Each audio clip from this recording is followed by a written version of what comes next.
Kalau kalian klik video ini, pasti kalian penasaran bagaimana menjadi driver Uber Eats di Taiwan. Mulai dari gajinya, apakah worth it, lalu apakah enak kerjanya, bagaimana sistem kerjanya. Di video ini gue akan share pengalaman gue selama 2 minggu menjadi driver Uber Eats di Taiwan. Sebelum mulai, buat kalian yang baru di sini, perkenalkan nama gue Ferdinand. Gue adalah seorang mahasiswa yang sedang belajar di Taiwan. Di channel gue ini, gue membahas seputar informasi Taiwan mulai dari gaji, atau kerja part-time, dan hal-hal seputar Taiwan lainnya. Jika kalian tertarik, jangan lupa untuk subscribe video gue. Dan jika kalian ada topik yang ingin tanyakan, bisa tulis di kolom komentar di bawah, nanti gue akan bahas di video-video selanjutnya. Sekarang, kita langsung mulai aja videonya. Oke, gue sekarang akan share langsung pengalaman gue menjadi driver Uber Eats selama 2 minggu di Taiwan. Mungkin dari awal banget, jadi 2 minggu yang lalu gue baru aja daftar akun Uber Eats di Taiwan ini. Kenapa gue baru memutuskan untuk daftar di Uber Eats? Karena yang pertama Uber baru aja masuk ke Kinmen. Kinmen itu adalah salah satu pulau di Taiwan, tempat di mana gue sekarang belajar.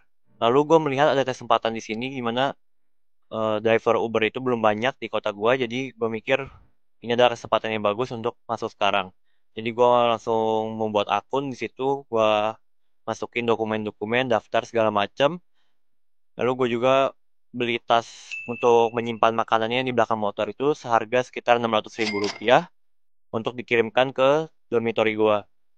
Lalu setelah tas itu sudah datang dan akun gue sudah diverifikasi dan sudah disetujui oleh pihak Ubernya, gue langsung mulai mencoba menjadi Uber ini. Alasan yang lainnya kenapa gue memilih untuk mau coba Uber ini, karena gue mikir dengan Uber kita bisa mengatur jam kerja kita sendiri. Misal kalian mau kerja jam 1, jam 2, jam 3, atau mau kerja malam doang, atau mau kerja pagi doang, itu semuanya bisa di Uber ini. Karena kita yang mengatur jam kerja kita sendiri. Lalu alasan terakhir kenapa gue coba Uber Eats ini juga karena gue penasaran berapa gaji yang bisa didapatkan dari pekerjaan ini. Lalu di hari pertama setelah gue udah mempersiapkan semua akun dan peralatan yang diperlukan, gue langsung mulai di hari pertama setelah akun gue sudah bisa. Di hari pertama gue minta ajak temen gue buat temenin gue karena gue masih takut gimana nanti kalau nggak ngerti atau gimana, jadi gue minta temen gue untuk temenin gue di belakang. Jadi di hari pertama gue berdua sama temen gue mulai perjalanan Uber gue yang pertama kali. Lalu setelah dapat orderan pertama, gue langsung menuju ke tempatnya dan untungnya gue tahu restoran ini dan gue pernah makan di situ, jadi gue langsung bisa tahu jalan dan langsung pergi ke sana. Lalu setelah sampai di sana, gue langsung bilang aja mau ngambil makanan dan tunjukin angkanya, dan ternyata itu sudah langsung jadi dan tinggal bisa diambil. Ternyata semudah itu. Lalu setelah diambil, langsung masukkan ke dalam tasnya dan langsung menuju ke tempat customer. Untuk selama 2 minggu ini, untungnya masih semuanya ketemu customernya, jadi masih aman, nggak ada masalah apapun yang ditemuin. Mungkin ya masih masih agak lama aja sih dalam melihat mapnya ini kemana kemananya jalannya. Tapi untungnya semua ketemu. Lalu selama 2 minggu ini yang kerasa itu adalah rasa bosannya saat menunggu orderan. Jadi saat menunggu orderan biasanya gue main laptop atau baca buku untuk menunggu orderan datang. Karena untuk di luar jam makan siang atau jam makan malam orderannya lumayan sedikit. Yang selanjutnya gue akan bahas adalah penghasilannya. Berapa penghasilan yang gue dapatkan selama 2 minggu menjadi driver Uber Eats. Jadi di sini kita bisa melihat detailnya dari tanggal 17 Maret, di mana hari pertama gue, sampai 24 Maret, gue mendapatkan gaji 5.217 NT, atau sekitar 2.600.000 rupiah. Di sini gue online sekitar 40 jam, jadi online ini artinya berapa jam kerja kita selama seminggu. 61 trips ini artinya gue menyelesaikan 61 orderan di minggu itu. Dan sini juga ada hari di mana gue nggak kerja di tanggal 20 ini, di mana gue ada kelas dan pekerjaan yang lain, jadi gue nggak nge-Uber. Dan ini untuk minggu yang pertama. Lalu untuk minggu yang kedua, gue mendapatkan gaji sekitar 4.126 NT, sekitar 2 juta rupiah. Dan jam kerjanya juga sekitar 40 jaman dan menyelesaikan 48 trip. Jadi itu untuk penghasilannya selama 2 minggu ini. Kenapa bisa tinggi? Ini karena masih banyak event-event dari Ubernya yang setiap kita menyelesaikan orderan mendapatkan bonus-bonus. Seperti bisa di sini di opportunities, kita bisa lihat di sini nih. Banyak event-eventnya. Bisa dilihat sini untuk ada questnya. Kalau kita yang pertama di sini ada 20 trips, 405 NT.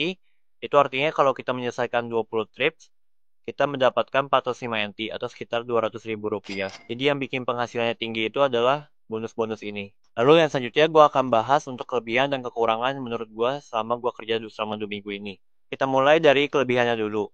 Dari kelebihan, seperti yang di awal gue bilang tadi, jam kerjanya fleksibel. Jadi gue bisa kerja kapanpun yang gue mau. Misalkan gue ada kelas, jadi gue bisa ambil kelas. Kalau misalkan gak ada kelas, gue bisa ambil kerjaannya. Dan seperti kalau misal kita bekerja di sebuah restoran, di mana jam kerjanya sudah ditentukan dari jam sekian sampai jam sekian, kita harus kerja hanya bisa di jam segitu. Kalau di Uber ini kita bisa bebas mau kerja dari jam berapa aja. Lalu kelebihan yang kedua yang gue dapatkan adalah kita bisa mengeksplor kota sambil bekerja.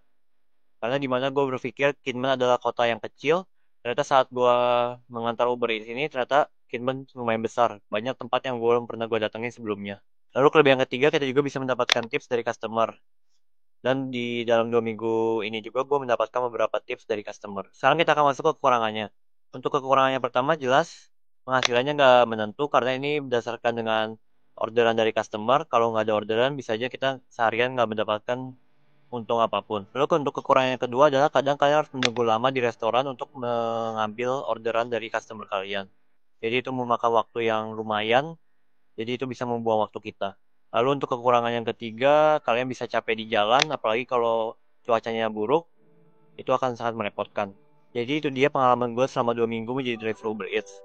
Saran gue buat kalian yang ingin daftar menjadi driver Uber Eats, yang pertama, jangan jadikan pekerjaan ini sebagai pekerjaan tetap. Jadikan ini hanya sebagai pekerjaan sampingan saja. Lalu yang kedua, jika kalian ingin berangkat kerja, jangan lupa untuk membawa seperti laptop ataupun buku supaya untuk bisa mengisi kebosanan kalian saat menunggu orderan. Lalu yang terakhir, tetap mengutamakan keselamatan kalian karena di pekerjaan ini kita akan mengemudi ke sana ke sini. Jadi banyak hal yang di luar kontrol kita, jadi kalian harus tetap berhati-hati di luar sana.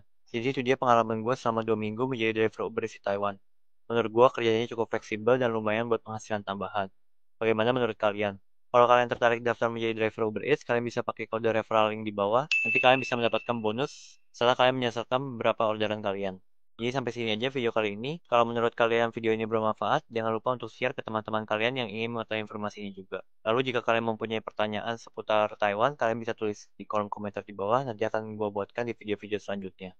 Kalau kalian penasaran juga berapa gaji sebagai mahasiswa di Taiwan, kalian bisa cek di video ini. Jadi itu aja buat video kali ini, sampai jumpa di video selanjutnya. Bye-bye.